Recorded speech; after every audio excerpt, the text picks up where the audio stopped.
میرے کریم آقا نے خطبہ دیا تھا حج کے موقع پر، تو تعداد 1,24,000 یکم و بیج تھی، واللہ تعالی علم۔ حقیقت سے میرا اللہ واقف ہے یا میرے نبی واقف ہے، اللہ کے اعتراض سے، لیکن 1 لاکھ سے زیادہ، 1.25 لاکھ کے قریب تھے۔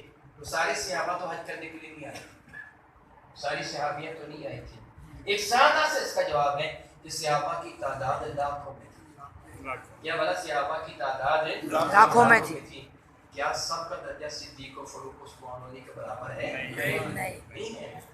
ایسا کیوں نہیں؟ کیا عطا کرنے والے کی عطا میں معاذ اللہ کوئی نقص تھا؟ میرے بھائی نہیں، عطا کرنے والے کی عطا میں نقص نہیں۔ 0 واٹ کا بلب لگاؤ گے تو روشنی کم ہوگی، 1000 واٹ کا لگاؤ گے روشنی زیادہ ہے۔ بجلی سپلائی اتنی ہے، دیکھنا کہ فلامنٹ کس کا کتنا ہے، کوئی کتنی پاور کا ہے۔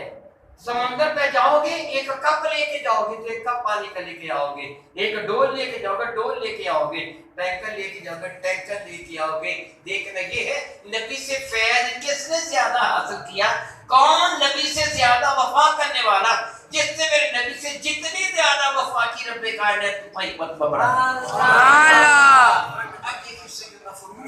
اللہ تعالیٰ فرماتے ہیں کہ میری زندگی بھر کی نیکیاں لے لی جائیں اور ابو بکر کی 1 رات کی وہ نیکی مجھے ملے گی۔ اس رات ابو بکر نے کیا کیا تھا رضی اللہ تعالیٰ عنہ؟ نمازیں زیادہ پڑھی تھی جی نہیں، روزے زیادہ رکھے تھے، رات کو تو روزہ ہوتا ہی نہیں ہے، زکوٰۃ دی تھی جی نہیں، حج کیا تھا نہیں، اس کا میں انکار کروں گا، حج کیا تھا پر میں کعبہ کا نہیں رخ مصطفیٰ کا کیا تھا، رخ مصطفیٰ کا کیا تھا۔ اس رات کیا کیا تھا؟ وفا کی انتہا کی تھی۔ رب کائنات درجہ کتنا بلند ہے، نبی سے جتنی وفا کرے گا اللہ تعالیٰ درجہ اسی قدر بلند کرے گا۔ میرے کریم آقا کے 3 شہزادے تھے، نبی زادے، شہزادے میرے کریم آقا کے قدم پر قربان، نبی زادے۔ حضرت سیدنا عبداللہ جن کے القاب طیب و طاہر تھے، حضرت سیدنا قاسم جو بڑے شہزادے تھے، نبی زادے تھے، جن کی بنا میں میرے کریم آقا کی کنیت ابو القاسم ہے صلی اللہ تعالیٰ علیہ وسلم ہدایت بنا وادا۔ حضرت سیدنا ابراہیم جو سیدنا ماریہ قبطیہ کے شکل انور سے، میرے کریم آقا کی 4 نبی زادیاں، شہزادیاں نبی زادیاں، 4، حضرت سیدہ زینب، سیدہ رقیہ، سیدہ ام کلثوم اور سیدہ فاطمہ الزہرا رضی اللہ تعالی عنہن۔ ان 4 نبی زادیوں نے، میرے آقا کے شہزادیوں نے، نبی زادیوں نے ایک ہی ماں کا دودھ پیا،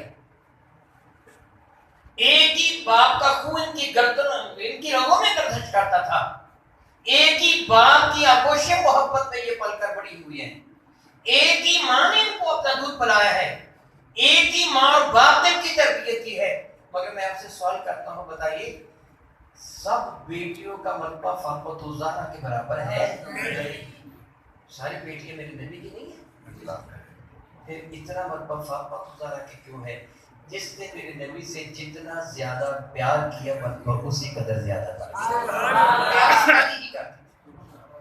پیار ساری ہی کرتی تھی، پیار کے بغیر تو ایمان ہی نہیں ہے، پیار ساری ہی کرتی تھی۔ مگر اولاد میں کوئی ایسا بچہ بھی ہوتے ہیں نا جو بہت زیادہ پیار کرتا ہے، جو بہت زیادہ پیار کرتا ہے، یہی حال تھا تاکہ میرے نبی صلی اللہ تعالیٰ علیہ وسلم ہدایت کا وعدہ ماتا چاہتا ہوں، میرے نبی کریم رسول مرشد رحمت اللہ علیہ سے سیدہ فاطمہ الزہرا سب سے بڑھ کر پیار کرتی تھی، اس لیے ان کا درجہ اتنا بلند و بالا ہو گیا۔ پتہ چلا کہ یہ مراتب اولیاء کا جو سبب ہے کہ اللہ اس کے رسول کی محبت کی معراج ہے، اللہ تعالیٰ اس کے رسول کی محبت کی معراج ہے۔ اور جو میں نے ابتدا میں بات کی کہ ہمیں جو کچھ بھی ملا وہ رسول رحمت کے صدقہ سے ملا۔ علماء تشریف فرما ہے، میں اللہ تعالیٰ کی عزت کی قسم کہنے کو اٹھا کر یہ کہنے کو تیار ہوں، اگر میرا چہرہ اور آپ کے چہرے سے ایک دوسرے کے سامنے سلامت نظر آتے ہیں، یہ صدقہ ہے میرے نبی کی شان کا۔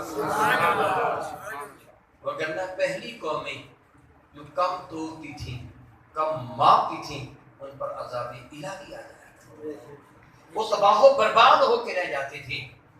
رات جرم کرنے والے کا جرم صبح اس کے دروازے پہ لکھ دیا جاتا تھا۔ اگر آج بھی ایسے ہوتا تو کوئی ماں کوئی باپ اولاد کی نظر میں قابل تعظیم نہ رہتا، کسی اولاد کی قدر والدین کی نگاہ میں نہ ہوتی۔ میرے نبی نے رب سے ماں کے لیے کہا مولا میری امت کے پردے کو اسی طرح چھپائے، گناہوں کا پردہ ڈھال رکھنا جن سے شان ستا کی وفا کی وجہ سے۔ میں بہت عزت والے میرے بھائیوں، اللہ کی عزت کی قسم اٹھا کے کہوں گا، رب کائنات جل مجد کریم نے ہمیں جو کچھ بھی دیا ہے میرے نبی کے صدقہ سے دیا ہے۔ میرے نبی فرماتے ہیں صحیح بخاری کتاب العلم میں حضرت معاویہ سے مروی حدیث بات کہے کہ انما القاسم واللہ یعطی، میں کائنات میں تقسیم کرتا ہوں، عطا میرا رب عطا میرا رب ہے، جو ملتا ہے وہ میرے نبی کے صدقہ سے ملتا ہے۔